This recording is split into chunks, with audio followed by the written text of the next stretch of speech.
የጌታችን የኢየሱስ ክርስቶስ ወንጌል ቅዱስ ማቴዎስ እንደጻፈው። ምዕራፍ 15 በዚያን ጊዜ ጻፎችና ፈሪሳውያን ከኢየሩሳሌም ወደ ኢየሱስ ቀረቡና ደቀ መዛሙርትህ ስለምን የሽማግሎችን ወግ ይተላለፋሉ? እንጀራ ሲበሉ እጃቸውን አይታጠቡምና አሉት። እርሱም መልሶ እንዲህ አላቸው፣ እናንተስ ስለ ወጋችሁ የእግዚአብሔርን ትእዛዝ ስለምን ትተላለፋላችሁ? እግዚአብሔር አባትህንና እናትህን አክብር፣ ደግሞ አባቱን ወይም እናቱን የሰደበ ፈጽሞ ይሙት ብሏልና። እናንተ ግን አባቱን ወይም እናቱን ከኔ የምትጠቀምበት መባ ነው የሚል ሁሉ አባቱን ወይም እናቱን አያከብርም ትላላችሁ። ስለ ወጋችሁም የእግዚአብሔርን ቃል ሻራችሁ። እናንተ ግብዞች፣ ኢሳይያስ ስለ እናንተ ይህ ሕዝብ በከንፈሩ ያከብረኛል፣ ልቡ ግን ከኔ በጣም የራቀ ነው፣ የሰውም ሥርዓት የሆነ ትምህርት እያስተማሩ በከንቱ ያመልኩኛል ብሎ በእውነት ትንቢት ተናገረ። ሕዝቡንም ጠርቶ ስሙ አስተውሉም፣ ሰውን የሚያረክሰው ወደ አፍ የሚገባ አይደለም፣ ከአፍ የሚወጣው ግን ሰውን የሚያረክሰው ይህ ነው አላቸው። ፈሪሳውያን ይህን ቃል ሰምተው እንደተሰናከሉ አወቅህን? አሉት። እርሱ ግን መልሶ የሰማዩ አባቴ ያልተከለው ተክል ሁሉ ይነቀላል፣ ተዋቸው፣ ዕውሮችን የሚመሩ ዕውሮች ናቸው፣ ዕውርም ዕውርን ቢመራው ሁለቱም ወደ ጉድጓድ ይወድቃሉ አለ። ጴጥሮስም መልሶ ምሳሌውን ተርጉምልን አለው። ኢየሱስም እንዲህ አለ፣ እናንተ ደግሞ እስካሁን የማታስተውሉ ናችሁን? ወደ አፍ የሚገባ ሁሉ ወደ ሆድ አልፎ ወደ እዳሪ እንዲጣል አትመለከቱምን? ከአፍ የሚወጣ ግን ከልብ ይወጣል፣ ሰውንም የሚያረክሰው ያ ነው። ከልብ ክፉ ሐሳብ፣ መግደል፣ ምንዝርነት፣ ዝሙት፣ መስረቅ፣ በውሸት መመስከር፣ ስድብ ይወጣልና። ሰውን የሚያረክሰው ይህ ነው እንጂ ባልታጠበ እጅ መብላትስ ሰውን አያረክሰውም። ኢየሱስም ከዚያ ወጥቶ ወደ ጢሮስና ወደ ሲዶና አገር ሄደ። እነሆም ከነናዊት ሴት ከዚያ አገር ወጥታ ጌታ ሆይ የዳዊት ልጅ ማረኝ፣ ልጄን ጋኔን ክፉኛ ይዟታል ብላ ጮኸች። እርሱ ግን አንዳች አልመለሰላትም። ደቀ መዛሙርቱም ቀርበው በኋላችን ትጮኻለችና አሰናብታት እያሉ ለመኑት። እርሱም መልሶ ከእስራኤል ቤት ለጠፉት በጎች በቀር አልተላክሁም አለ። እርሷ ግን መጥታ ጌታ ሆይ እርዳኝ እያለች ሰገደችለት። እርሱ ግን መልሶ የልጆችን እንጀራ ይዞ ለቡችሎች መጣል አይገባም አለ። እርሷም አሁን ጌታ ሆይ ቡችሎችም እኮ ከጌቶቻቸው ማዕድ የወደቀውን ፍርፋሪ ይበላሉ አለች። በዚያን ጊዜ ኢየሱስ መልሶ አንቺ ሴት እምነትሽ ታላቅ ነው፣ እንደ ወደድሽ ይሁንልሽ አላት። ልጇም ከዚያች ሰዓት ጀምሮ ዳነች። ኢየሱስም ከዚያ አልፎ ወደ ገሊላ ባሕር አጠገብ መጣ። ወደ ተራራም ወጥቶ በዚያ ተቀመጠ። ብዙ ሕዝብም አንካሶችን፣ ዕውሮችንም፣ ዲዳዎችንም፣ ጉንድሾችንም ሌሎችንም ብዙ ይዘው ወደ እርሱ ቀረቡ። በኢየሱስም እግር አጠገብ ጣሏቸው፣ ፈወሳቸውም።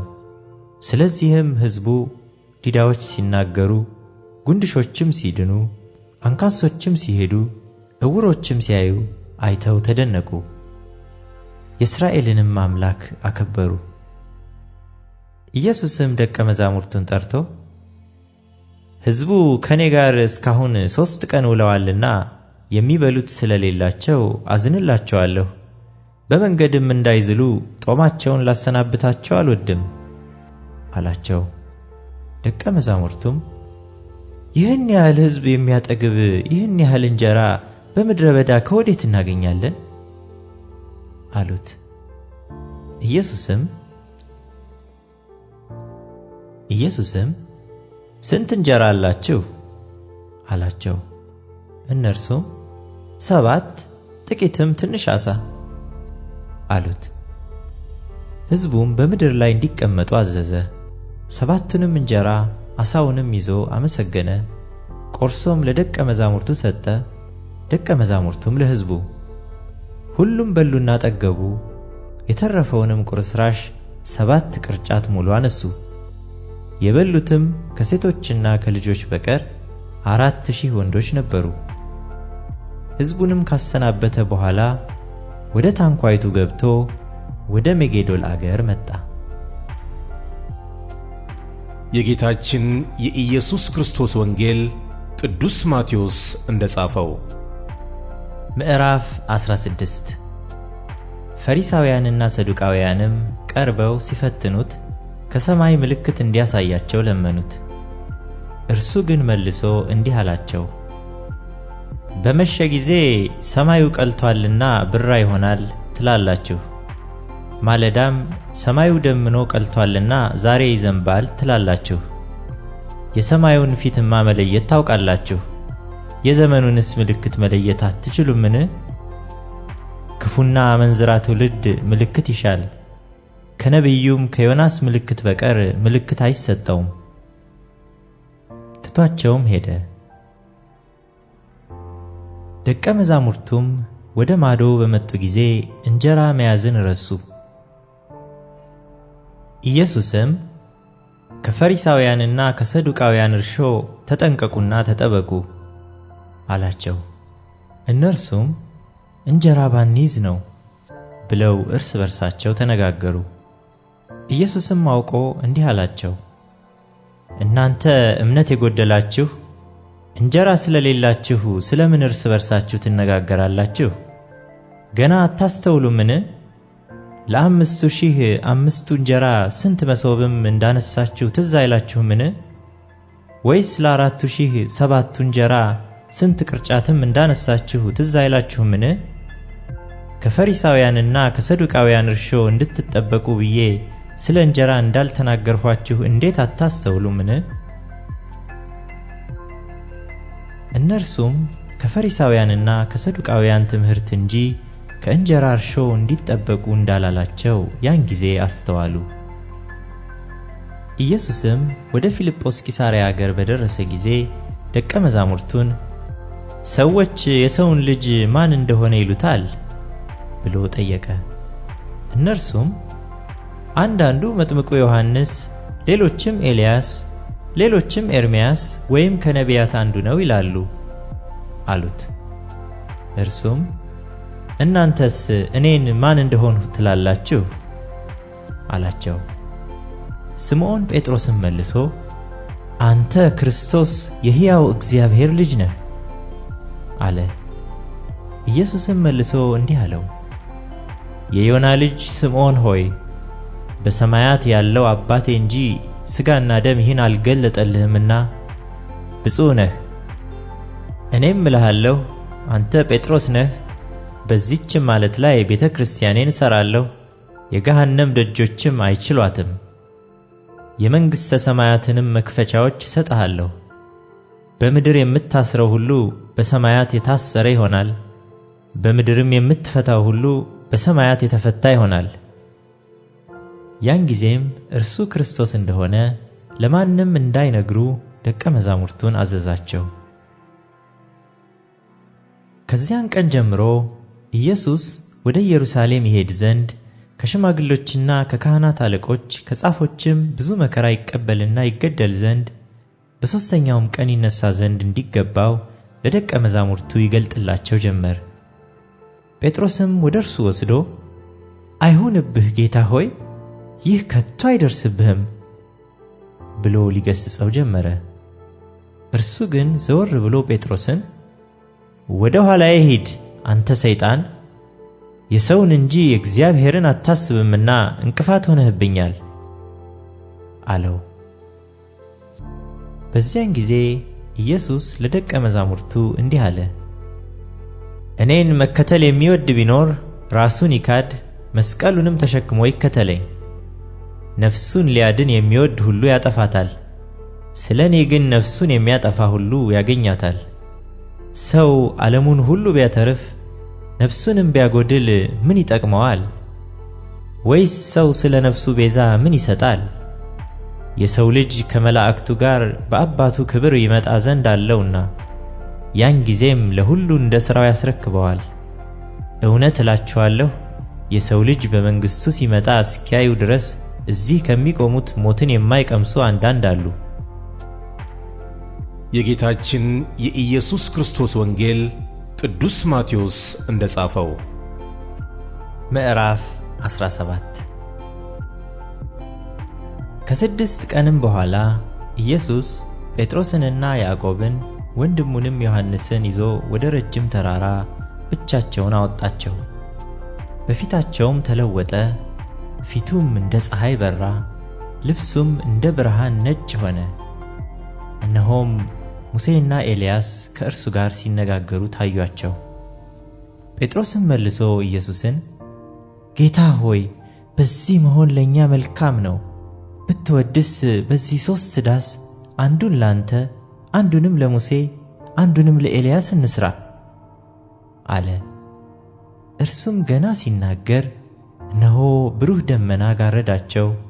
እነሆም ከደመናው በእርሱ ደስ የሚለኝ የምወደው ልጄ ይህ ነው፣ እርሱን ስሙት የሚል ድምፅ መጣ።